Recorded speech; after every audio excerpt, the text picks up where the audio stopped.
Hello, my dear students. Welcome to the Krishna classroom. This is Shivani Krishna. Today I will explain the chapter of class 10th, the 100 dress, के part 1. ये आज हम पढ़ेंगे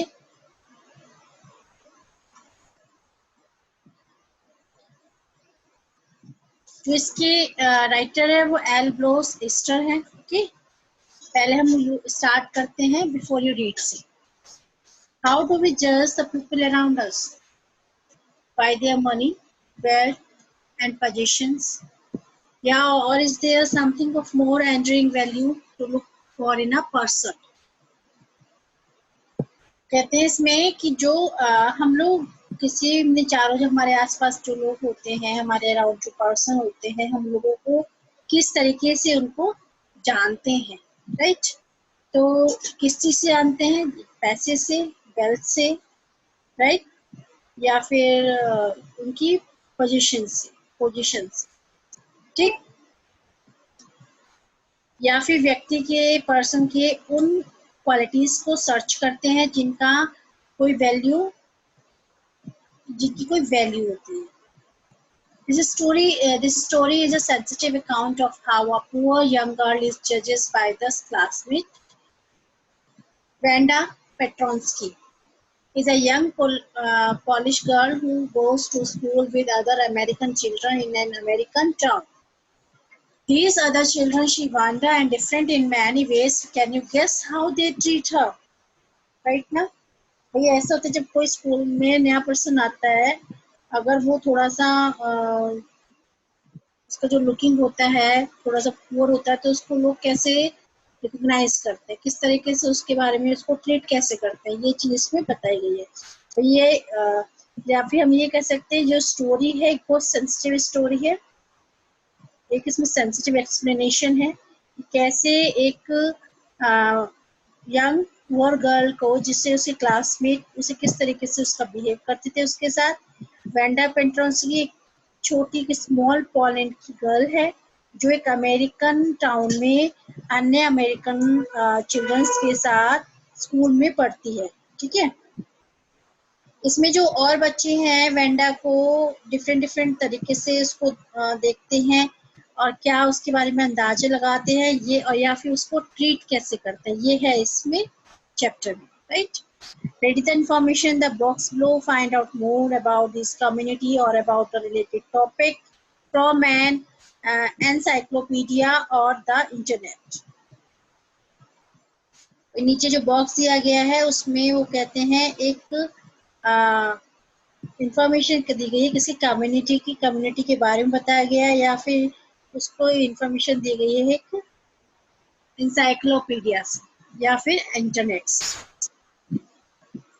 The first Polish immigrants arrived in America in 1608, but largest wave of Polish immigration occurred in the early 20th century when more than 1 million Poles migrated to the United States. The Polish state did one exist at the country of origin rather than to ethnicity, and they were identified as Russian Poles, okay, German Poles and Austrian Poles. कहते हैं इसमें कि जो firstly जो polish American immigrants थे बच्चों, प्रवासी immigrants थे अमेरिका में 1608 में आए थे. बट जो पॉलिश लोग इमिग्रेटेड लोग थे, सबसे बड़ी जो उनकी वेव थी वो 20th सेंचुरी में स्टार्ट हुई थी. ठीक है, वो 1 मिलियन से अधिक पोलैंड वासियों ने अपना अमेरिका में वो निवास किया था, रेजिडेंस बनाया था. उसमें पोलैंड जो था वो क्या, उसकी कोई अस्तित्व नहीं था पोलैंड का. अपना जो इमिग्रेटेड पर्सन्स थे वो मूल देश के आधार पर पहचाने जाते थे. ना उनका कोई कहते हैं ना उनको कोई आइडेंटिफाई करना था पोल्स के हिसाब से. ना उनकी रूसी पोल थी, ना उनकी जर्मन पोल थी, ना कोई उनकी ऑस्ट्रेलियन पोल थी.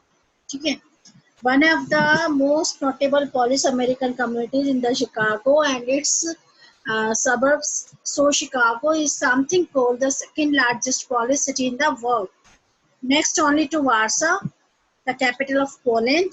Polish Americans were sometimes discriminated against in the United States, as were the Irish, Italians, and Jews. जो पॉलिश अमेरिकन लोग थे वो सबसे फेमस थे किस कम्युनिटी के, शिकागो और उसके आउटर भाग की पार्ट के, ठीक है।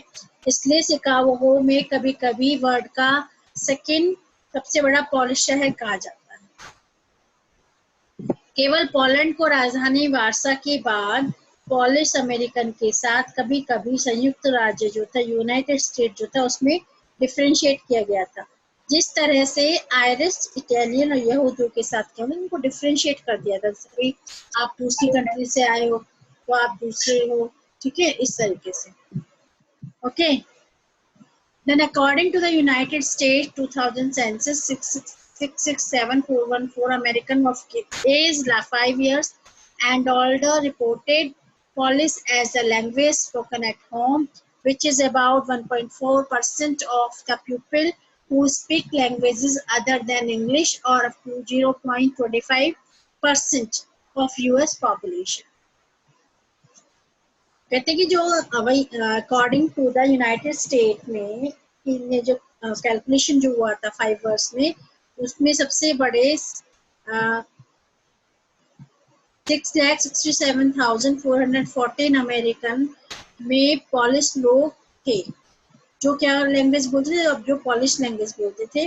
और ये जो नंबर था वो अंग्रेजी यानी इंग्लिश के अलावा अन्य भाषाओं के बोलने वालों की 14% थी। और जो लोग संयुक्त राज्य यूनाइटेड स्टेट की पॉपुलेशन का कितना थे, 0.25%। ओके, ये हुआ भी जैसे वो लोग वहाँ पर सेटल्ड हुए थे उसके बारे में। अब हम स्टार्ट करते हैं अपना चैप्टर, ठीक है। अब हम वेंड्रा पेट्रोस्की की स्टोरी स्टार्ट करते हैं। Houses dress.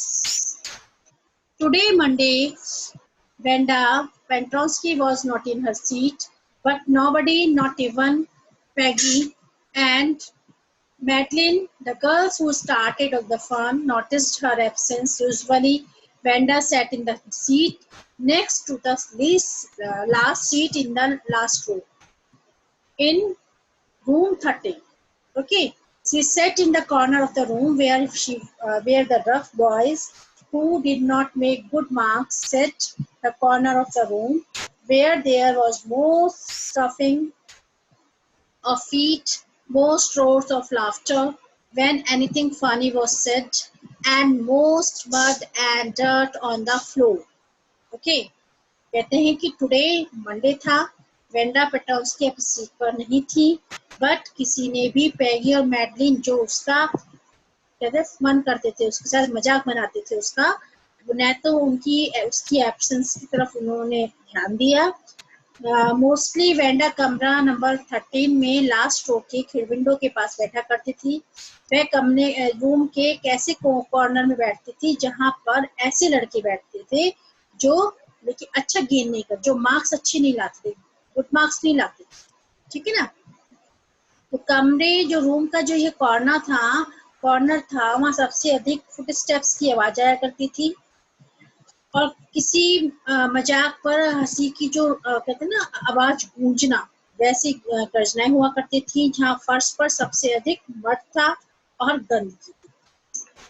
वेंडा वहां बैठा करती, ठीक है। Wanda did not sit there because she was rough and noisy. On the contrary, she was very quiet and rarely said anything at all, and nobody had ever heard laugh out loud. Sometimes she twisted her mouth into a crooked sort of smile, but that was all. Okay, वो कहते हैं इसमें कि Wanda इसलिए इसलिए अकेले बैठती थी कि वह अकेला नहीं बैठती थी क्योंकि वह कैसी थी, शोर करने वाली गर्ल थी, ऐसा नहीं था।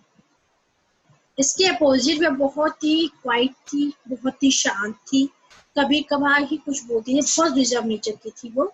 और वह किसी से भी कभी लाउडली बात नहीं करती थी, कभी लाउडली हंसती नहीं थी। ओके, एंड कभी कभी वह एक कहते ना छोटी सी मुस्कुराहट उसके फेस पर आती थी और अपने मुंह को क्रश कर लेती, सिकोड़ लेती थी, ठीक है, बट वो उसके लिए वो इतना ही सफिशिएंट था, बट दैट वाज ऑल, वो इतना ही करती थी। Nobody knew exactly why Vanda sat in the seat, unless it was because she came all the way from bogging side, and her feet were usually caked with dry mud. But no one really thought much about Vanda Petronsky. Okay, and once she sat in the corner of the room, कि कोई भी नहीं जानता, nobody knew exactly कि Wanda उस seat पर क्यों बैठती थी।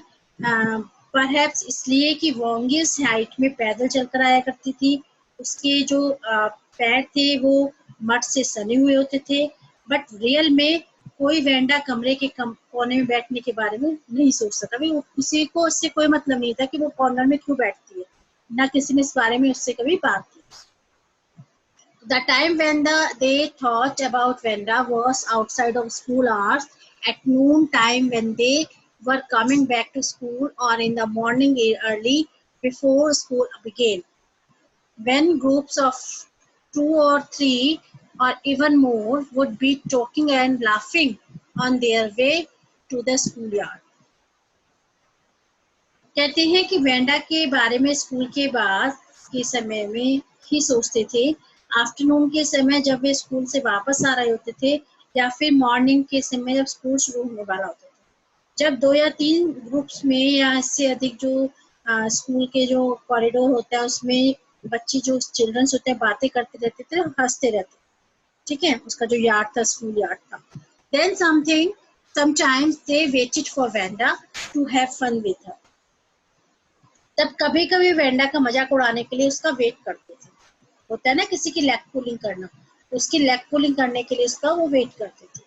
The next day Tuesday Wanda was not in school either, anybody noticed her absence again. Okay, अगले दिन ट्यूसडे था, वेंडा उसमें भी स्कूल नहीं आई थी और उसकी एब्सेंस को तब भी किसी ने ध्यान नहीं दिया, उसकी एब्सेंस की तरफ दोबारा से किसी ने भी ध्यान नहीं दिया। But on Wednesday Peggy and Maddy, who sat down front with other children who got good marks and who did not trek in a whole lot of mud, did notice that Vanda was not there. Peggy was the most popular girl in school. She was pretty. She had many pretty clothes, and her hair was curly. Maddie was her closest friend.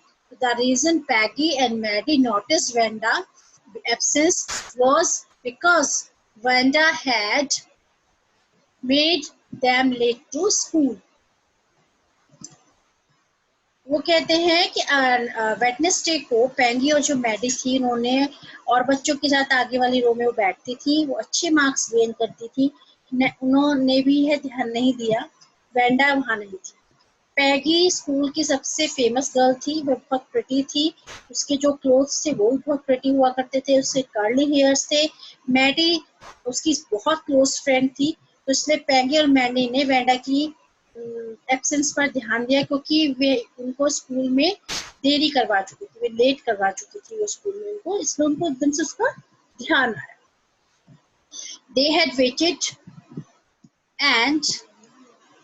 waited for Vanda to have some fun with her, and she just had not come. They often waited for Vanda Petronsky to have fun with her.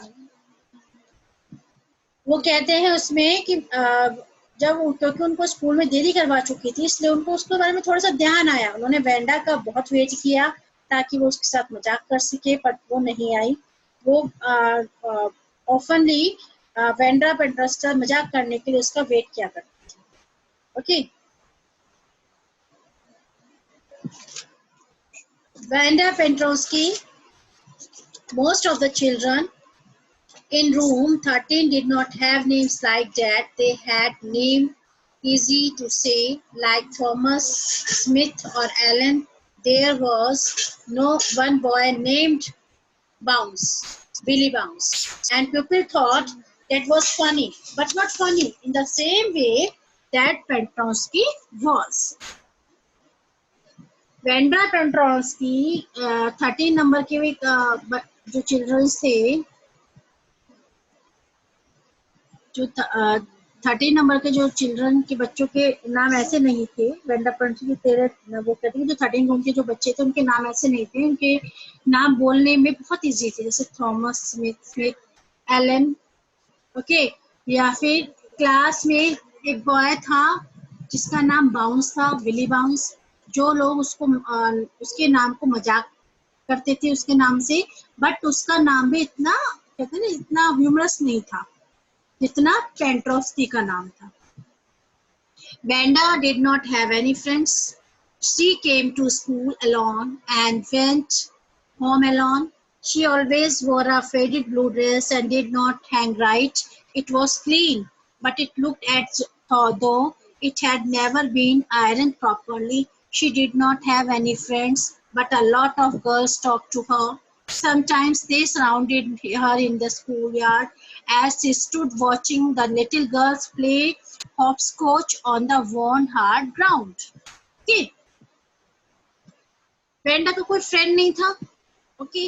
वह school अकेली आती थी और अकेली ही alone he वापस लौटती थी। वह हमेशा ऑलवेज कैसे कपड़े पहनती थी, फीके फेडेड कपड़े पहनती थी। उसकी एक नीले रंग की जो ब्लू रंग की एक ड्रेस थी जो उसको मोस्टली पहनती, जो उसे सही नहीं आती थी, उसको प्रॉपर आती भी नहीं थी, बट वे क्लीन थी। बट उसको ऐसी लगती थी मानो इस पर कोई भी वो क्रश हो रहा है, इसको कभी किसी ने प्रेस नहीं किया था, ओके। उसका कोई फ्रेंड भी नहीं था, लेकिन बहुत सी जो गर्ल्स थी उनसे बातें वो करती थी। कभी कभी वे स्कूल यार्ड में उसको घेर लेती थी, और जो और गर्ल्स थी उनको स्कूल के जो यार्ड होता है उसमें वो क्या देखती थी, खोलते हुए हॉप स्कोप। हॉप स्कोप होता है बच्चों, लंगड़ी खेलते ना, एक फ्लैग को फोल्ड करके खेलते, दूसरे बच्चे को पकड़ते हैं, उसको बोलते हैं हॉप स्कोच। वहां पर वो उनको देखती थी। तो Vanda Peggy would say in the most courteous manner, as though she were talking to Miss Mason. Vanda, she had say, giving one of her friends news, and tell us how many dresses did you say you had hanging up in your closet? Okay, तो वो उससे कहते हैं बात कर रही है Wanda. Maggi उनसे बहुत ही रिस्पेक्ट ढंग से बोला करती थी, जैसे कि मानो वह बोलती मिस मेसन से बात कर रही हो। वेंडा कहा करती थी कि अपने दोस्त को धीरे से कोनी उसको हिट करते हुए बोलती थी, हमें बताओ तुम्हें कितनी ड्रेसेस बताई थी कि तुम्हारी वो अलमीरा में हैंग है, ठीक है। वो उसको धीरे से इस तरीके से पूछती हैं। 100 वेंडा वुड से, तो वेंडा बोलती है, क्या बोलती है Wanda, 100, 100 exclaimed all the little girls incredulously, and the little ones would stop playing hopscotch and listen.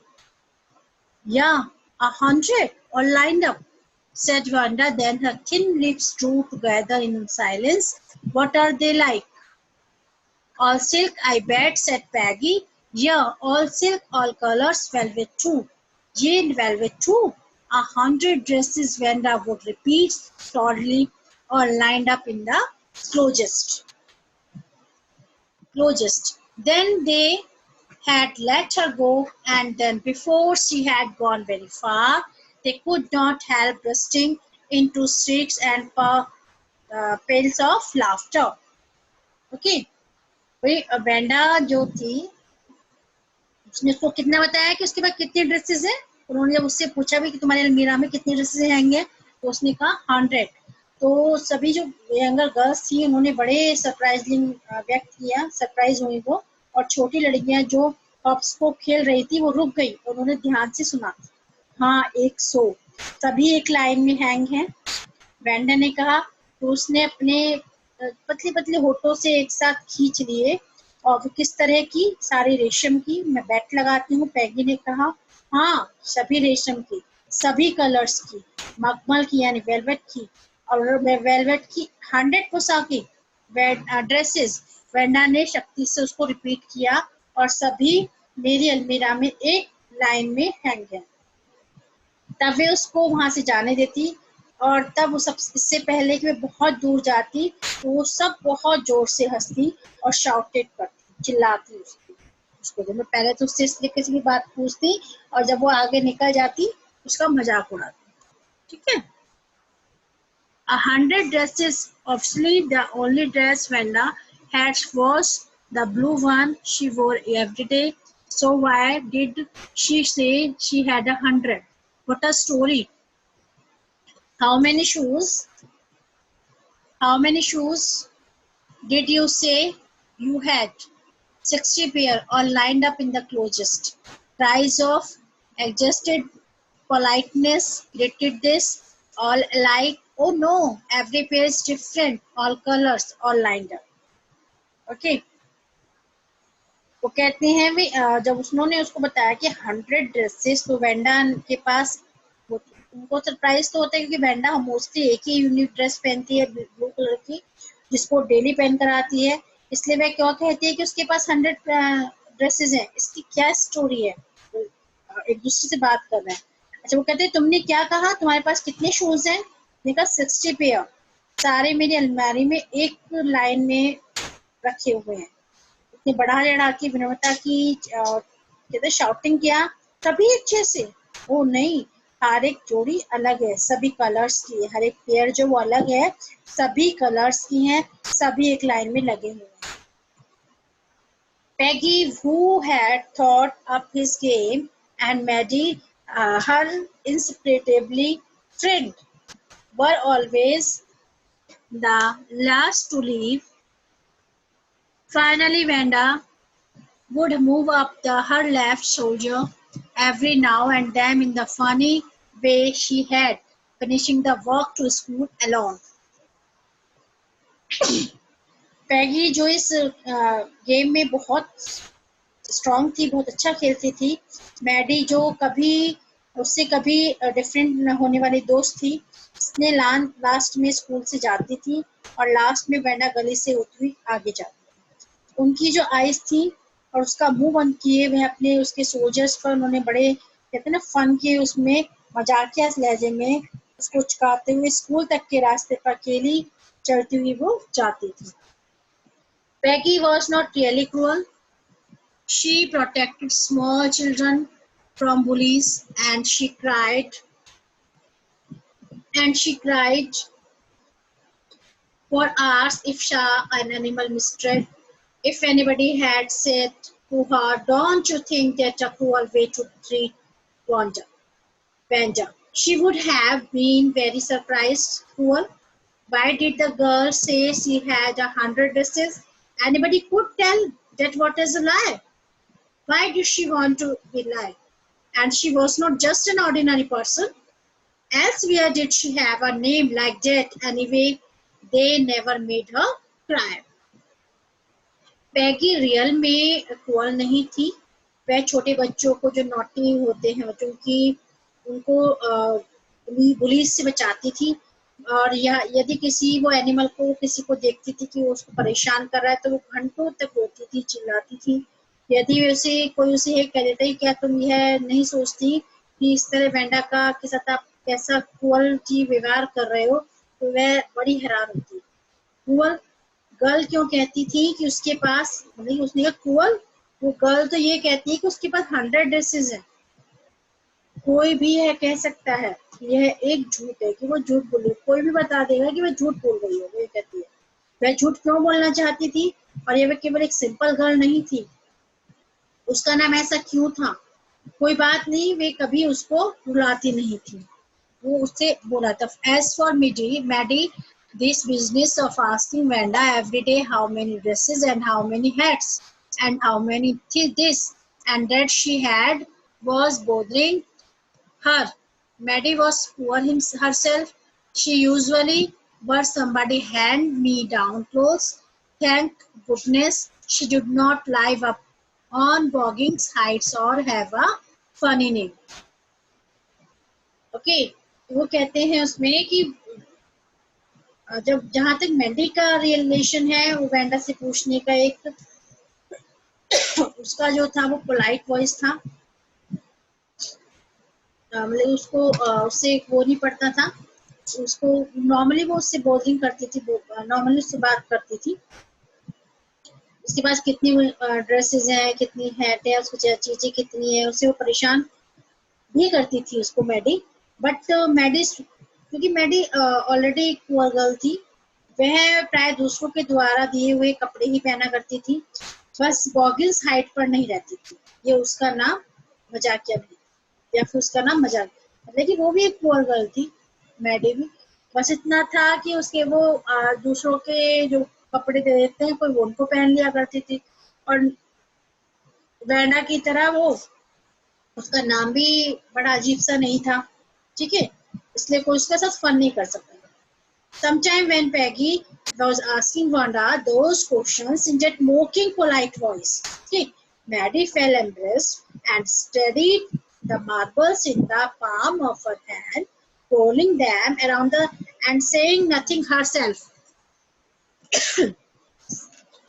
Know that she felt sorry for Wanda. Exactly, she would never have paid any attention to Wanda if Peggy had not invented the dress game. But suppose Peggy and all the others started in our own nest. Next, okay. वो कहती है उसमें Wanda,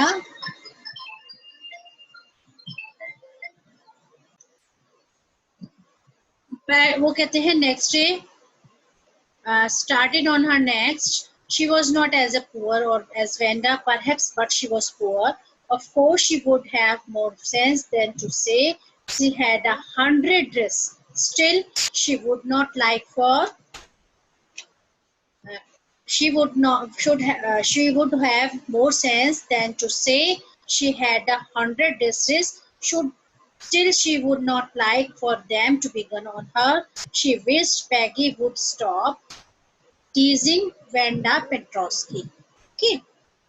कहते हैं कभी कभी sometimes जब वो पैगी वांडा से फन करती थी, मजाक उड़ाने वाली लैंग्वेज में क्वेश्चंस पूछ रही होती थी, तो मैडी शर्म फील करती थी, उसको भी अच्छा नहीं लगता था। बट अपने हाथ में वो कहते हैं ना मार्बल्स का, अपने हाथ के मार्बल्स को एक्सप्लेन करती थी, उनको स्टडी करती थी, उनको घुमाती रहती थी और खुद कुछ नहीं बोलती थी। ऐसा भी नहीं था कि वेंडा के लिए उसको अजीब फील होता था, वह वेंडा की ओर कोई ध्यान नहीं देती थी।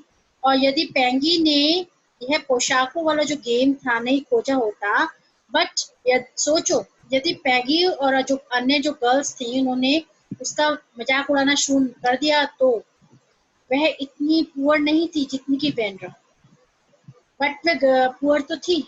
वो कहती है, वो उसके मन में भी आता है कि अगर ऐसा ना हो कि वो मेरी भी मजाक कर दे, बट उसके साथ प्लस पॉइंट ये था कि वो इतनी गरीब तो थी बट इतनी नहीं थी जितनी वेंडा गरीब थी।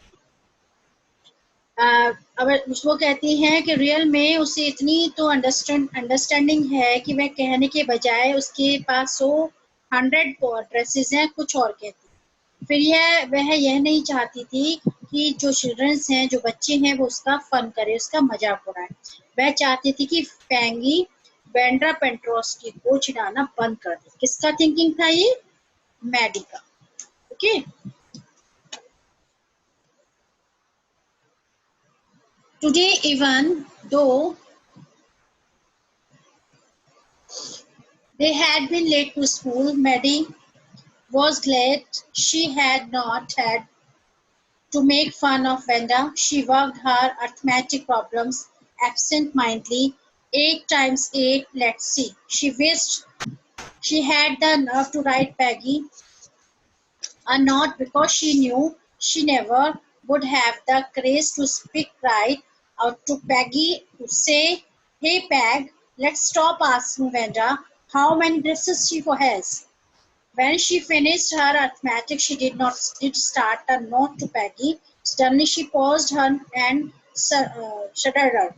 She pictured herself in the schoolyard, a new target for Peggy and the girls. Peggy might ask her where she got the dress, and she had no. The Maddie would have to say it was one of Peggy's old ones that Maddie's mother had tried to disguise with new trimmings show on one in room and 13 would recognize it. Okay. वो कहते हैं कि although वह school late हो गई थी, Maddie खुश थी, उसने वेंडा को फन नहीं उड़ाया था, वह परेशान थी क्योंकि अर्थमेटिक्स के जो क्वेश्चंस थे वो उसको हल करती रही। 8 टाइम्स 8 देखते हैं, उसकी इच्छा हुई, डिजायर हुई कि पैगी को एक नोट लिखने का वो करेज करे, साहस करे, क्योंकि वह जानती थी कि उसमें पैगी को सही बात करने का साहस कभी नहीं कर पाएगी। यह कहने का कि हे पैगी, हमें वेंडा से पूछना बंद कर देना चाहिए कि उसके पास कितनी ड्रेसेस हैं। जब उसको अर्थमेटिक का काम उसका वर्क कंप्लीट हो जाएगा, फिनिश हो जाएगा, तब उसे पैगी को एक नोट लिखना शुरू किया। सडनली में रुकी, शिवरिंग करने लगी। उसे जो अपना जो स्कूल के यार्ड का जो उसने पिक्चर देखा कि वह पैगी और जो अन्य गर्ल्स थी वो के लिए मजाक का कहते हैं ना भाई, उनको रोज नहीं मिलेंगे तो मैडी का मजाक ना बनाए, वो टारगेट ना बन जाए। पैगी हो सकता है यह कुछ पूछे बैठे कि जो ड्रेस उसने पहन रखी है वो कहाँ से मिली। मैडी को यह कहना पड़े कि पैगी की एक जो ओल्ड पोशाक है या ओल्ड ड्रेस है जो मैडी की माँ ने नई किनारी लगाकर उसे छिपाने की कोशिश की थी, हाइड करने की कोशिश की थी, बल्कि 30 नंबर के रूम में उसको न पहचाना जा सके, इसलिए। ठीक है, मैडी को भी यही लग रहा था कि ऐसा ना हो कि मेरे को भी रिकॉग्नाइज कर लिया जाए या मिलो, ये जो स्टूडेंट्स है मेरा भी फन ना करने लगे वेंडा की तरह। If only Peggy would decide to her own accord to stop having fun with Vanda. Oh well, Maddie ran her hand and threw her short blonde hair as though to push her the uncomfortable thoughts away. What difference did it make? Slowly, Maddie tore into bits the knot she had started. She was Peggy's best friend. Okay? And Peggy was the best liked girl in the whole room. Peggy could not possibly do anything that was really wrong, she thought.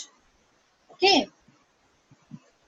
कहते हैं कि जो Wanda का मजाक उड़ाना बंद करने का उन्होंने डिसाइड किया। ठीक है, मैडी ने अपने हेयर्स में अपने हाथ को घुमाया, वो थोड़ी उसको जो अपने थॉट्स थे बाहर निकाल रही थी। इससे क्या फर्क पड़ता है, धीरे धीरे मैडी ने वह नोट जो उसे लिखना शुरू किया था उसको टॉर कर दिया, फाड़ दिया। पैगी की सबसे अच्छी फ्रेंड थी वो, और पैगी क्लास में सबसे अधिक पसंद की जवान गर्ल थी। पैगी कोई भी गलत काम करने वाली नहीं थी, उसने थॉट किया, उसने सोचा। इसकी थिंकिंग थी मैडी की। As for Vanda, she was just some girl who lived up to on Boggins height and stood alone in the schoolyard. She scarcely ever said anything to anybody. The only time she talked was in the schoolyard about her 100 dresses. Maddie remembered her telling about one of her dresses, pale blue with colored trimming, and she remembered another that was brilliant jungle green with a red sash. You would look like a Christmas tree in that, the girls had said in pretended admiration. Okay. Okay. Then जहाँ तक Wanda का relation था, वो एक ऐसी girl थी जो बॉगिंस height पर रहती थी। उसके स्कूल के यार्ड में वह अकेली स्टैंड रहा करती थी। वह कभी किसी से कुछ भी नहीं कहती थी। भाई जिसका वेंडा का जो रिलेशन था वो बताया ना कि वेंडा कैसी गर्ल थी, किसी से नहीं बोलती थी। उसके बोलने का एक टाइम था जब वह अपनी ड्रेसेस के बारे में बताती थी, या वह मैडी को याद आया कि उसने एक बार उसे अपनी ड्रेस के बारे में बताया जिस पर उसने येलो रंग की कॉर्नर्स लगाई हुई थी। उसे उसकी दूसरी ड्रेसेस की याद है जो बहुत ब्राइट थी, ग्रीन वाली थी और जिस पर लाल कॉर्नर किनारे प्रिंटेड था। ठीक है, प्रिटेंडेड था जो लाल रंग की, उसको वो याद आया। तुम उसे क्रिसमस ट्री जैसी दिखाई दोगी, उसने कहा, उसको एडमायर किया कि तुम उसमें क्रिसमस ट्री जैसी दिखाई दोगी। लड़कियों ने जो गर्ल्स थी उसकी जो वो कहते हैं झूठी तारीफ करके, प्रिटेंडेड झूठी तारीफ करते हुए कहा।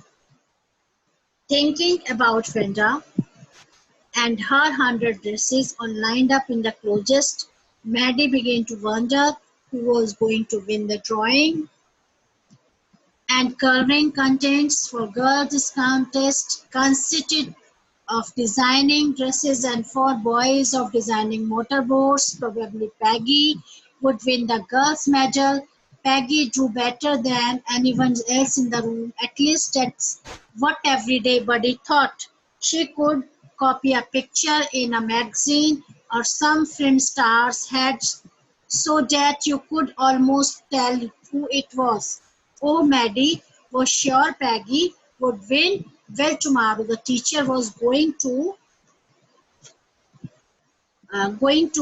announce the winners. Then they had no. Then they had no. कहती है वेंडा और उसकी जो कलमीरा में रखी उसकी जो 100 ड्रेसेस के बारे में वो थॉट करते, मैंने ने स्टार्ट किया सोचना कि इस बार ड्राइंग और कलर्स के मुकाबले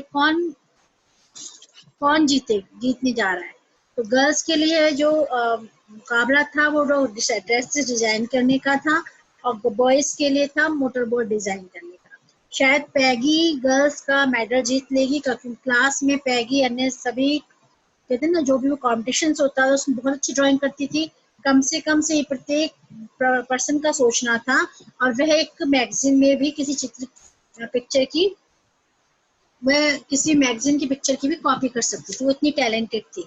या फिर किसी फिल्म स्टार का जो फेस होता है वो उसको भी कॉपी करती थी, ठीक है, अच्छी तरह से बना लेती थी। उसको देखकर कोई यह नहीं कह सकता कि यह पिक्चर किसका है। ओके, मैडी का पूर्ण ट्रस्ट था कि पैगी ही विन करेगी। अच्छा, कल और टीचर्स जो विनर्स थे उनके नामों का अनाउंस करने जा रहा था, तब यह जान पाएंगे।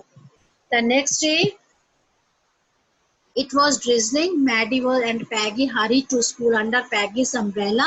Naturally, on a day like this, they did not wait for Wanda Petronsky on the corner of Oliver Street. The street get far, far away under the railroad tracks and up the hill led to Boggins Height. Anyway, they were not taking chances on being late today because today was important. Understood. वे वो कहते हैं कि जो next day होता है उनका वो उस दिन क्या हो रही थी, हल्की हल्की ड्रिजलिंग हो रही थी, बूंदाबांदी हो रही थी। मैडी और पैगी अम्ब्रेला लेकर नीचे स्कूल की ओर जाती हैं। तो इस जो ये वाला डे था वो ओलिवर स्ट्रीट के कॉर्नर पर वेंडा पेट्रस्की का वेट तो नहीं करती थी। वो उस स्ट्रीट से बहुत दूर तक जो ट्रेन की जो पटरियां होती हैं नीचे से जो माउंटेन पहाड़ी छोटी छोटी जो ओलिवर स्ट्रीट होती हैं, जो उनके कॉर्नर्स होते हैं, वो बहुत दूर दूर तक रेल रोड ट्रैक से जाती हैं। जो छोटी छोटी हिल्स होती हैं उनके ऊपर से जाते ही वो बॉगिंस साइड तक पहुंचती थी। कोई बात नहीं, आज वे देरी से पहुंचना भी नहीं चाहती थी क्योंकि जो आज का दिन था उनके लिए बहुत इम्पोर्टेंट था। Okay, do you think miss मेल्शन will announce get the winners today? Asked Peggy. Oh, I hope so. The minute was getting the said Maddie. Of course you will win, Peg. Hope so, said Peggy eagerly. कहते हैं कि तुम्हारे thought से miss mason आज winners के नामों का announce करेंगी। पैगी ने पूछा। हाँ, मुझे होप है कि उसी समय जब हम अंदर जाएंगे। तो मैडी ने कहा। निश्चित ही तुम विन करोगी पैग। पैगी ने गर्ल से कहा कि मैं भी ऐसी होप करती हूँ। The minute they entered the classroom, they stopped short and gasped. They were drawing all over the room, on every ledge and windowsill, dazzling colors and brilliant lavish designs. All have been 100 of them on lined up. These must be the drawings for the contest. They were. Everybody stopped and wished और murmured admiringly.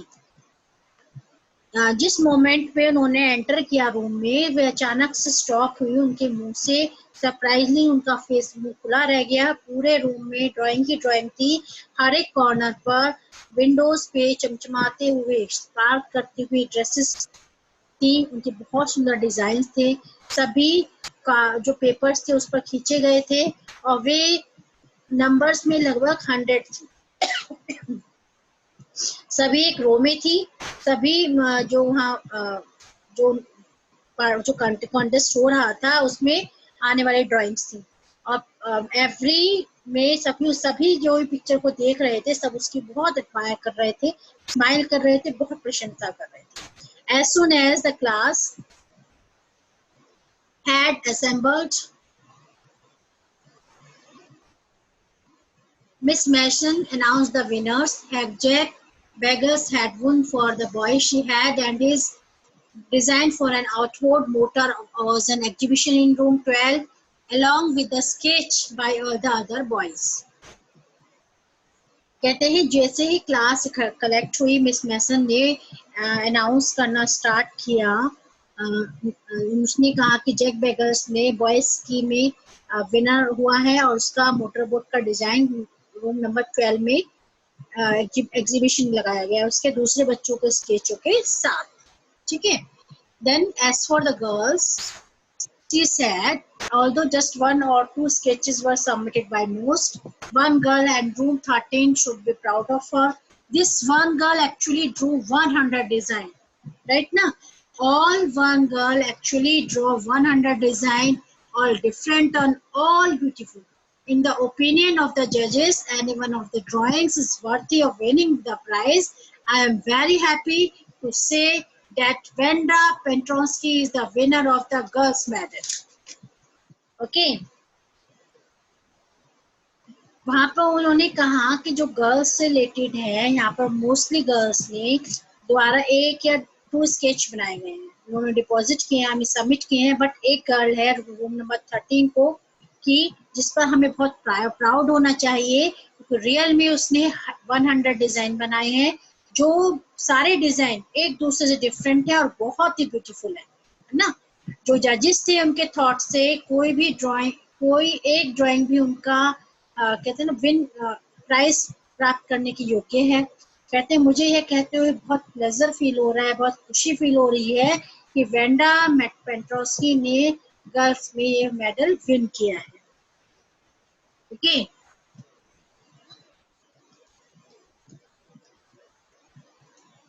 Unfortunately, Vanda has been absent from school for some days and is not here to receive the applause that is due to her.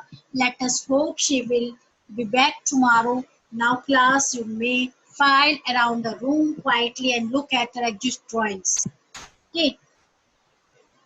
कहते हैं इसमें उन्होंने तो बताया दिया कि उसको मेडल किसने था कि अनफॉर्चुनेटली उस दिन जो था वो एब्सेंट थी, उसके जो हम उसको अप्लॉज कर रहे हैं वहाँ पर वो नहीं है, बट हम होप करते हैं कि वो कल आएंगी और अपने रूम में चुपचाप एक लाइन में एंटर कर सकती हैं और जो उनकी बहुत सुंदर ड्राइंग को देख सकती हैं आकर। वो ये बोलते हैं, look Peg, whispered Maddie, there is that blue one she told us about. Isn't beautiful?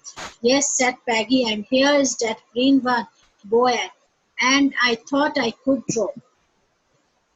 कहती है The children burst into applause. में बच्चे जो होते हैं applause करते हैं, and even the boys were glad to have a chance to stamp on the floor, but their fingers in their mouths and whistled. They were not interested in dresses with Peg whispered Maddie. जो बच्चे थे वहाँ पर उन्होंने applause किया, तालियां बजाई, boys ने फर्स्ट पर स्टैप रखने का उनको बहुत अच्छा लगा, बहुत खुश हुए उन्होंने अपनी उंगलियों से अपने मुंह में डाला और विसल किया, बल्कि जो ड्रेसेस थी उनमें उनकी कोई इंटरेस्ट नहीं है। देखो पैग मैडी ने धीरे से कहा, वहाँ वे जो ब्लू रंग की ड्राइंग है जिसके हमारी वेंडा ने हमें बताया था, कितनी क्या यह सुंदर नहीं है? हाँ, पैकी ने कहा। उसने कहा वे देखो ग्रीन ड्राइंग बॉय, और मैंने सोचा मैं इन्हें ड्रॉ कर सकती थी। ओके, ये कहते कि मैं इन्हें ड्रॉ कर सकती थी। तो इसमें क्या हुआ, इसमें देखिए, इसमें स्टोरी में बताया है कि उसने अगर 100 ड्रेसेस के बारे में एक्सप्लेन किया था तो उसने उस चीज को कंप्लीट भी किया, उसने सारी चीजें बताई कि उसने कैसे उसको अपने 100 ड्रेसेस डिजाइन किए, उसने उन्हीं चीजों को एक्सप्लेन किया जो उसने ड्रॉ किया था, जो उसकी इमेजिनेशन थी। ओके ओके स्टूडेंट, तो ये चैप्टर फिनिश होता है यहाँ पर। Okay, good day and have a nice day.